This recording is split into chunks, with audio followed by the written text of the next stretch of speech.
I still remember the exact moment my life shifted. My daughter stood in front of me, her voice trembling just enough for me to notice, yet firm enough to leave no room for doubt. She said, "I spoke with the psychologist, he recommended that you stay away." The words hung in the air like heavy smoke, impossible to breathe through. For a second, I thought I had misheard her, that maybe my mind was playing tricks on me. But the look in her eyes, cold, distant, almost guarded, told me she meant every syllable. In that instant, 1,000 memories flashed before me. Holding her tiny hand as she learned to walk. Staying up through the night when she was sick. The laughter we shared over burnt pancakes on Sunday mornings. And now, all of that seemed erased, replaced by a single, devastating sentence. I felt my chest tighten, my throat burn, as if my body was trying to hold back the flood of emotions. But there was no stopping it. Something inside me broke that day, and I knew nothing would ever be the same again. After she spoke, there was a silence so deep it felt alive. I could hear the faint hum of the refrigerator in the kitchen, the distant sound of a car passing outside, even the ticking of the old clock on the wall. But between us, nothing. No words. No movement. Just the weight of what she had said pressing down on both of us. I searched her face for some sign of hesitation, some crack in her resolve. But she kept her eyes fixed on the floor, as if meeting my gaze might undo her decision. My lips parted to speak, but nothing came out. What could I say? That the psychologist was wrong? That she was making a mistake? The truth was, in that moment, I didn't even trust my own voice. The silence grew heavier with every passing second, until it felt like it might crush me. And in that stillness, I realized that the bond we once shared was now a fragile thread, one sharp word, and it would snap forever. She wouldn't meet my eyes. That was the first thing that truly cut deep, not the words themselves, but the way she seemed to shield herself from me, as though my gaze might harm her. Her shoulders were slightly hunched forward, her fingers nervously twisting the hem of her sweater. I noticed every detail because in moments like this, the smallest things become unforgettable. I tried to remember the last time she had looked at me without hesitation. It had been weeks, maybe months. Back then, I had told myself she was simply distracted by her own life, work, friends, responsibilities. But now I saw it clearly, she had been distancing herself for a long time, preparing for this conversation without me even realizing it. "Is this what you really want?" I asked quietly, almost afraid to hear her answer. She shifted her weight from one foot to the other, still staring at the floor. Her silence was more brutal than any shouted argument. In that pause, I heard everything: doubt, fear, maybe even guilt, but none of it came with an explanation. I thought of the nights I used to tuck her into bed, when she would reach for my hand just to feel safe. Now, she was doing everything she could not to touch me, not to even look at me. And in that moment, I understood something I hadn't dared to consider. The distance between us was no longer measured in steps or miles. It was something deeper, something invisible, yet impossible to cross. It's strange how we never realize we're living in the good days until they're gone. Before this wall was built between us, my daughter and I had what I thought was an unshakable bond. She would call me just to share the smallest details of her day, what she had for lunch, a funny thing her coworker said, a recipe she wanted to try together. Those conversations felt ordinary at the time, but now I replay them in my mind like priceless recordings. I remember the weekends the most. She would show up at my door with a bag of groceries and say, "Let's cook together, Dad." We'd spend hours in the kitchen, her chopping vegetables while I stirred the pot, teasing her about her knife skills, both of us laughing at our disasters when the recipe didn't go as planned. We didn't need grand gestures, it was those small, shared moments that made me feel like the luckiest father alive. There was a time when she'd trust me with anything, her fears, her dreams, her heartbreaks. I was the person she turned to when life became too heavy to carry alone. And I carried it with her, willingly, without question. But somewhere along the way, things began to shift. Little gaps appeared in our conversations. She stopped calling as often. The visits became shorter, sometimes skipped altogether. At first, I convinced myself it was normal. She was an adult now, building her own life. But deep down, I knew something else was brewing. I just didn't know how far it would go, or that one day, those moments of closeness would become memories I'd cling to, rather than experiences we could still create together. Before the distance, before the walls, it was the little things that held us together. She would leave me handwritten notes on the kitchen counter: "Don't forget your jacket, it's cold today," or "I made your favorite soup, it's in the fridge." They weren't grand declarations of love, but they were proof that she thought of me even when I wasn't there. I still remember the day she showed up at my place in the pouring rain. I had been sick for a few days, too weak to go out, and when I opened the door, she stood there drenched, holding a bag of groceries and a smile that could warm any winter. "You didn't think I'd let you starve, did you?" she teased. That night, she made me tea and stayed to watch an old movie we had seen 100 times before. It wasn't about the movie, it was about knowing she cared enough to be there. Every holiday, no matter how busy she was, she found a way to keep our little traditions alive. She knew I loved Christmas lights, so every December, we'd take a slow drive through the neighborhoods just to see the houses decorated. She'd hum along to the songs on the radio, tapping her fingers on the steering wheel, and I'd think to myself, this is what happiness feels like. Those gestures were my anchor. They reminded me that no matter how the world changed around us, the bond between father and daughter was still strong. But now, when I think back on those moments, there's a bittersweet taste. I wonder if, even then, she was already pulling away, and I just didn't notice. It didn't happen all at once. The cracks appeared slowly, like hairline fractures in glass, almost invisible at first, but growing until they could no longer be ignored. The first sign was the way her tone shifted when we spoke. She still called me, but the conversations were shorter, more rushed. Instead of telling me about her day, she'd give quick updates, almost like she was crossing something off a list. The warmth was fading, and I could feel it, even through the phone.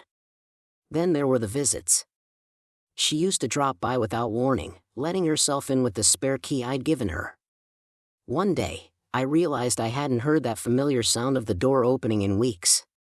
When I asked when she'd come over again, she hesitated, saying, "Things are a little busy right now." I told myself it was work, but in my heart, I knew it was something more. The last birthday before everything changed should have been a happy day. She did come, but she was late, and she seemed distracted, checking her phone more than looking at me. I remember trying to make her laugh, the way I used to, but her smile didn't reach her eyes. I started to sense there was another influence, someone or something shaping how she saw me. It was subtle at first, but enough to make me wonder, was she hearing stories about me? Was someone planting seeds of doubt? Or had I done something, without realizing it, that made her feel she needed distance? The uncertainty was like a shadow that followed me everywhere. I tried to ignore it, hoping it would pass. But instead, it grew darker, stretching into every corner of our relationship, until it consumed the light we once had. I first heard about the psychologist in a casual conversation, or at least, that's how she made it sound. We were sitting at her kitchen table one afternoon, drinking coffee, when she mentioned, almost in passing, "I've been talking to someone, a psychologist." At first, I felt relieved. Life can be heavy, and if she was finding a safe space to share her thoughts, I was happy for her. I asked her how it was going, expecting her to tell me about personal growth, new perspectives, maybe even some lighter mood in her voice.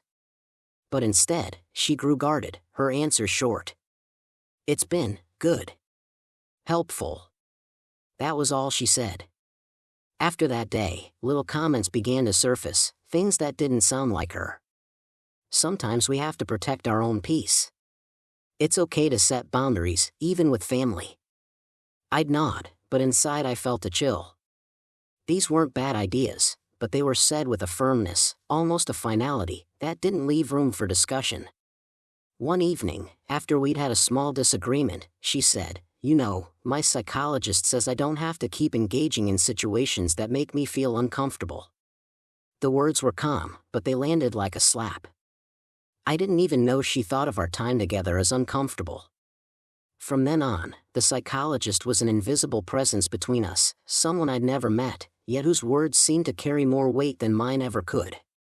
It was as if every memory, every shared laugh, every sacrifice I had made for her was now being filtered through the opinions of a stranger. And slowly, I began to realize I was losing her to a voice I couldn't hear, in a room I couldn't enter. It was a Tuesday afternoon, one of those quiet, ordinary days when nothing seems out of place, until everything changes. She had asked me to meet her at a small cafe near her office. I thought it was just a catch-up, maybe share a slice of pie like we used to. When I arrived, she was already there, sitting by the window. She didn't greet me with a hug, just a polite smile, the kind you give to an acquaintance. I sat down, trying to ignore the knot forming in my stomach. We exchanged a few pleasantries, weather, work, traffic. Then she took a deep breath, set her coffee cup down, and looked at her hands instead of at me.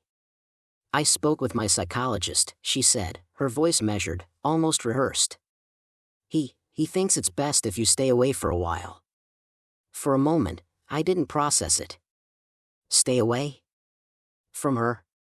From my own daughter? The words didn't make sense. "Why?"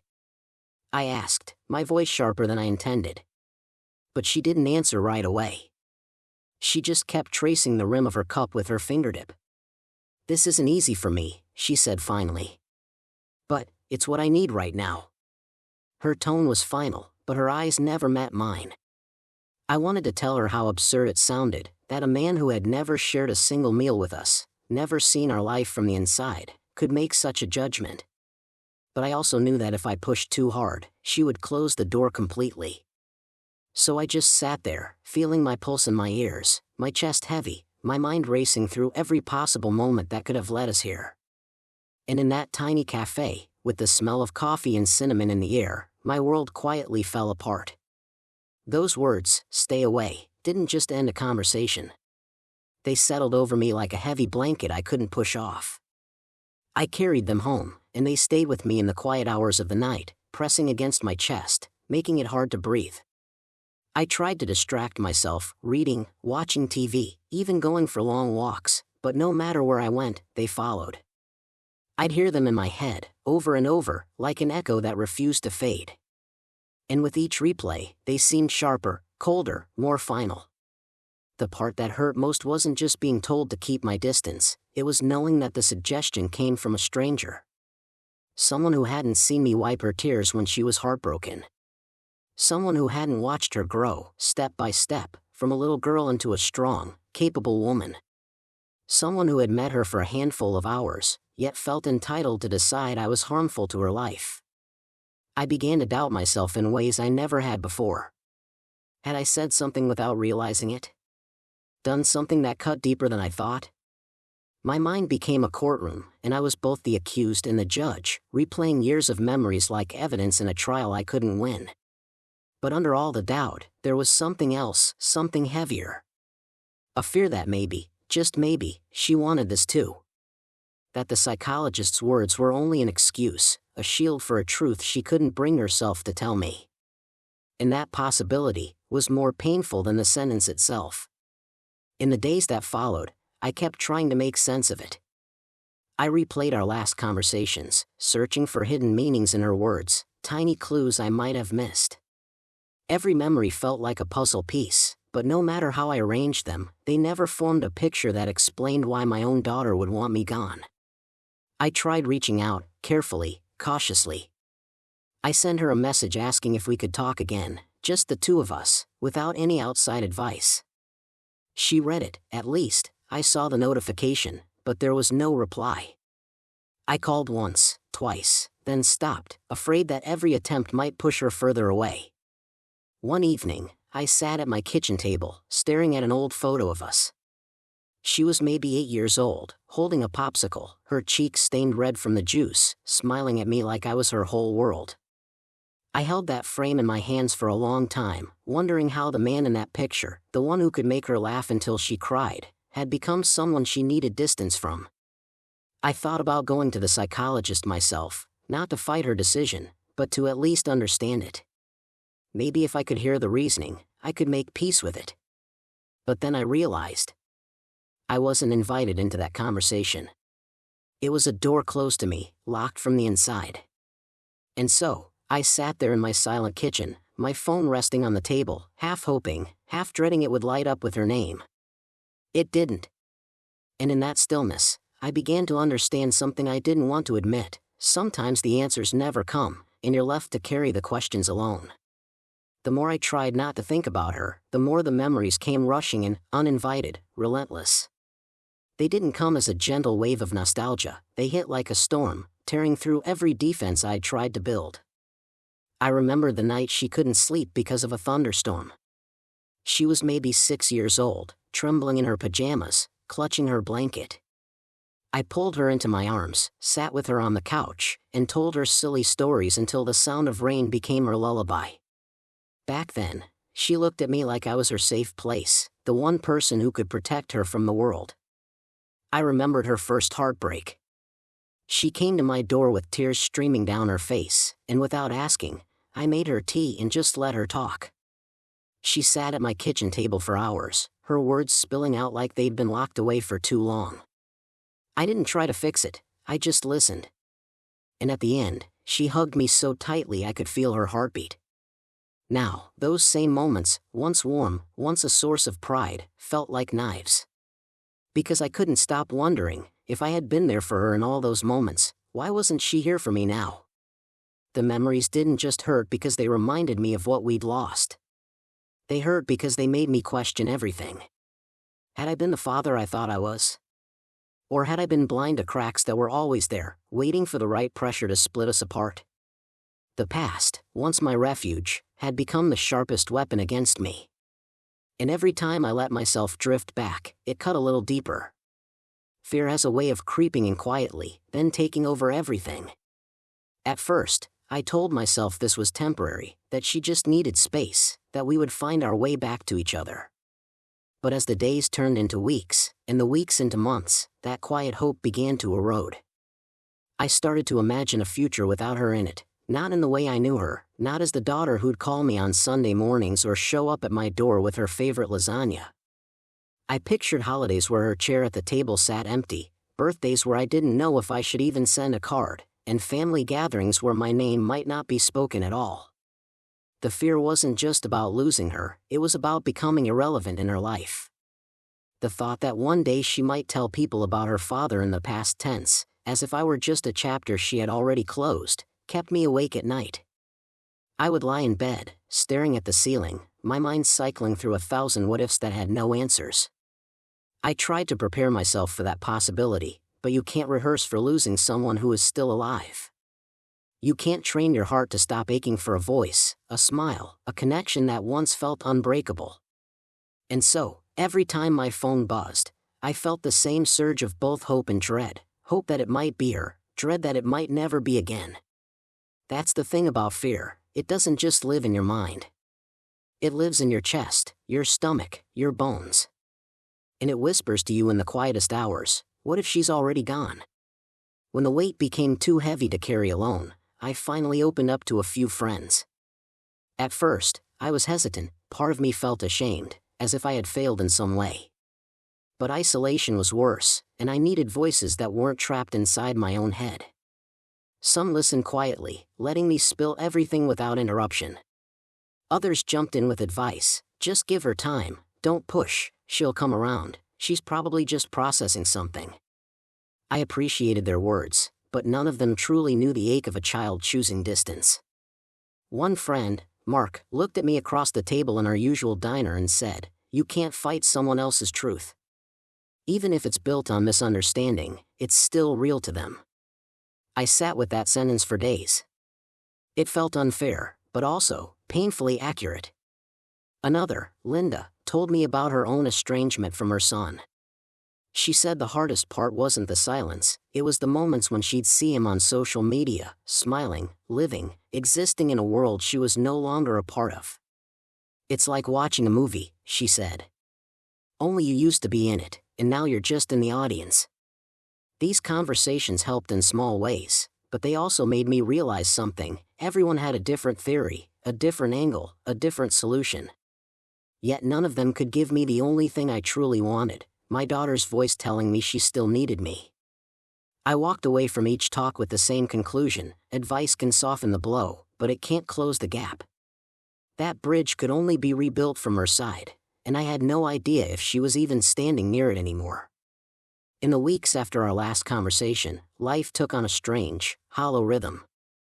Mornings used to start with purpose, making coffee while texting her to see how her day was going, or planning small errands that might end with a visit to her place. Now, the coffee tasted flat, and the silence in the room felt louder than any alarm clock. I began noticing the absence of her in everything. The empty seat at the kitchen table. The lack of her voice in my voicemail. Even the grocery list felt different, no need to buy her favorite snacks or the tea she liked.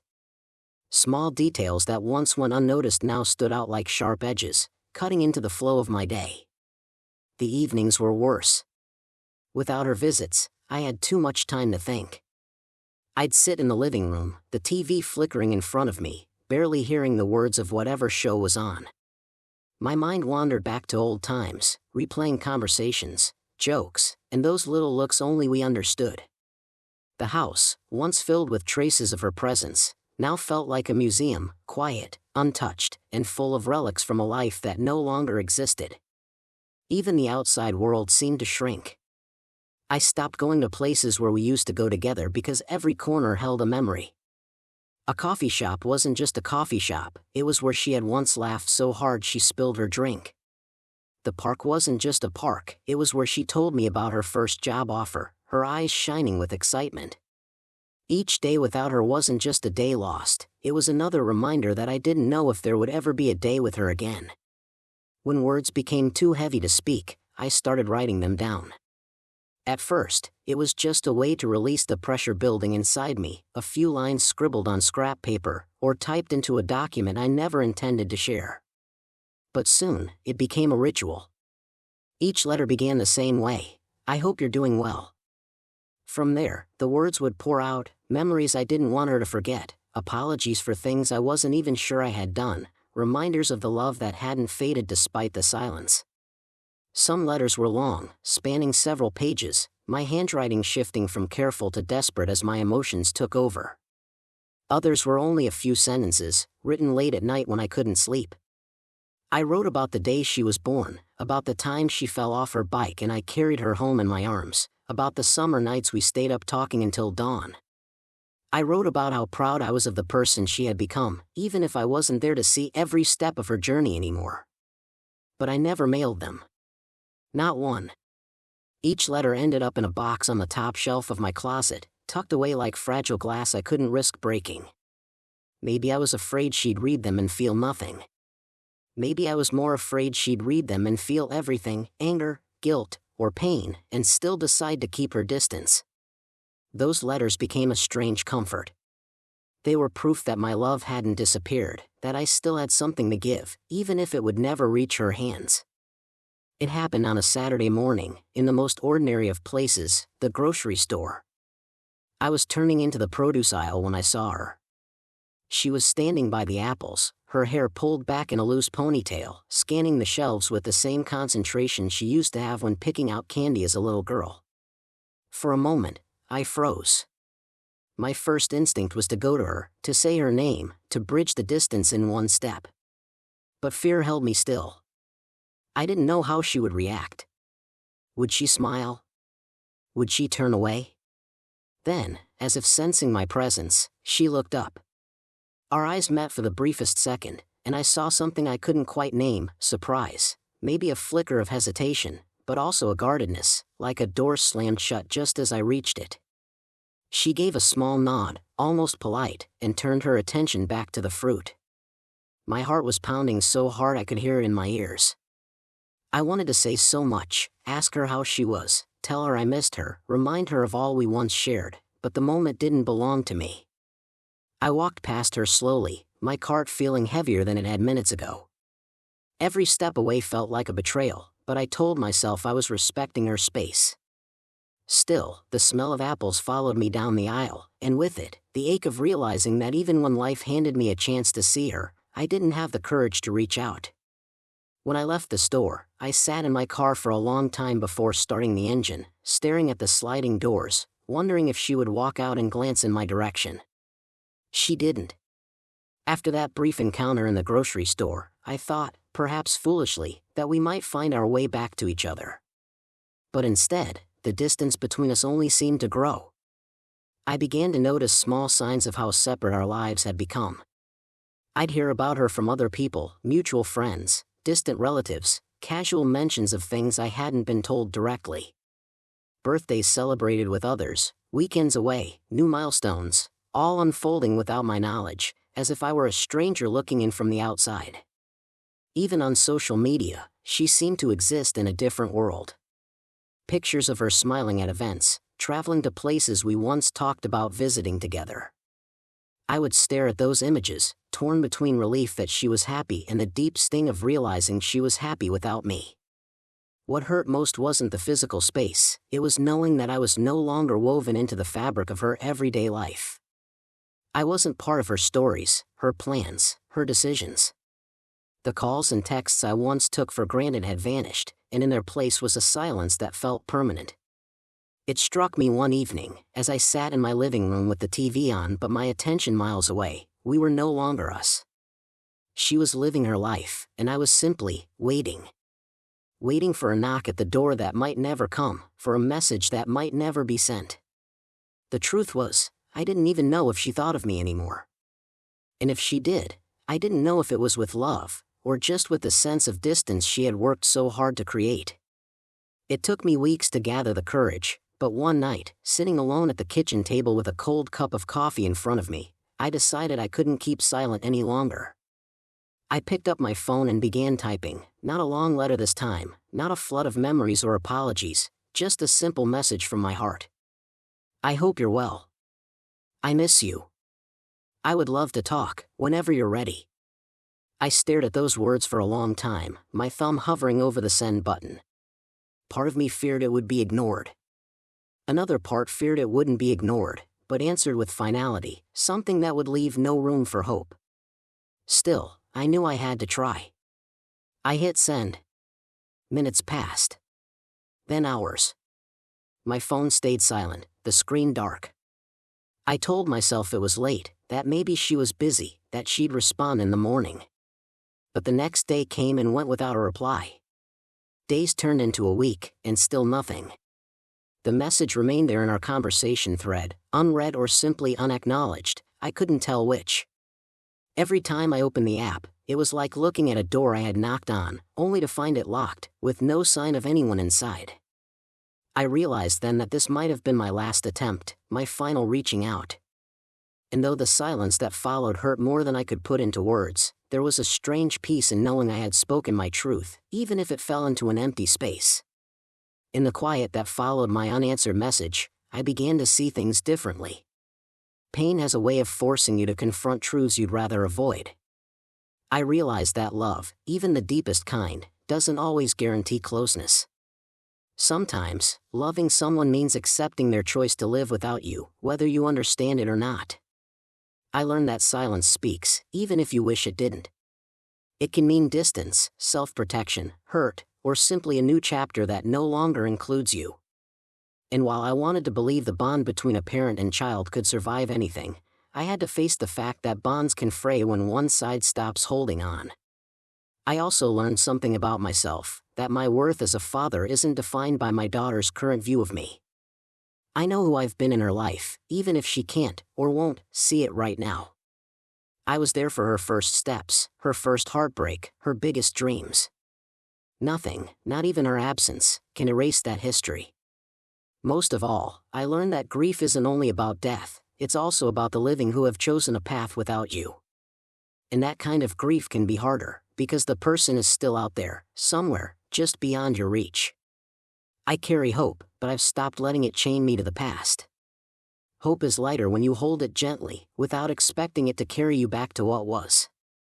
If there's one thing I want to leave you with, it's this: relationships are fragile, even the ones we think will last forever. And when the people we love create distance, we're left with a choice, to let bitterness take root, or to keep loving from afar. I won't pretend it's easy. Every day, I feel the ache of her absence. I still hope for a knock at my door, a message on my phone, a sign that she's ready to talk. But I've learned to live with both the love and the longing, holding them together in the same heart. Maybe one day she'll come back. Maybe she won't. Either way, I'll keep her in my prayers, keep her in my stories, and keep her in the part of my soul that will always belong to her. And to you, if you've ever been through something like this, I hope my story reminds you that you're not alone. We can't control someone else's choice, but we can choose how we carry our own hearts through it. If this story touched you, please take a moment to like this video, share your thoughts in the comments, and subscribe to the channel so we can keep sharing stories that speak to the heart. Your voice matters, and I'd love to hear from you.